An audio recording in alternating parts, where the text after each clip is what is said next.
ஒவ்வொரு சுயம்புலிங்க சுவாமி கோயிலுக்கு பாரி வேட்டை பார்க்க போகலான்னு சொல்லிட்டு கிளம்பியாச்சு. நானும் என் பொண்ணும் அது கூட பக்கத்து வீட்டு அக்கா 3 பேரும் சேர்ந்து கிளம்பியாச்சு. ஆனால் நாங்கள் போகிற டைம் வந்து சாமி வந்து பாரி வேட்டைக்கு கிளம்பிட்டு, ஸோ அதனால் நாங்கள் வந்து நிறைய தசரா செட் நியர்பை சரௌண்டிங்கில் இருக்க நிறைய தசரா செட்லாம் வருவாங்க. அந்த தசரா செட்டில் டிஸ்கோலாம் நாங்கள் பார்த்துட்ருந்தோம். நல்லா இருந்து மக்களே.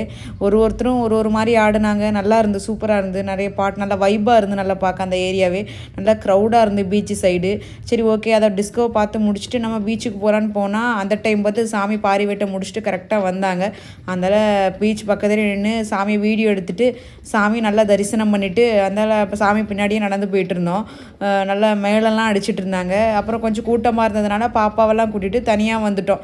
ஏன்னா பாப்பாவை அந்த ஃப்ரெண்ட் அக்கா கிட்டே கொடுத்துட்டு நான் மட்டும் முன்னாடி போய் சாமி நல்லா கும்பிட்டுட்டு பார்த்த மக்களே. பாரி வேட்டைனா என்னென்னா நம்ம குலசேல முத்தாரம்மன் வந்து அசுரனை வதம் செய்கிற மாதிரி இங்கே பாரி வேட்டையில் சுயம்புலிங்க சாமி வந்து அசுரனை வதம் செய்கிறது தான் எனது பாரி வேட்டைன்னு சொல்கிறாங்க. பாரி வேட்டை இல்லை மானம் பூன்னு சொல்லுவாங்க. இங்கே நியர்பை சைடில் இருக்க எல்லாருமே வந்துடுவாங்க இது பார்க்க.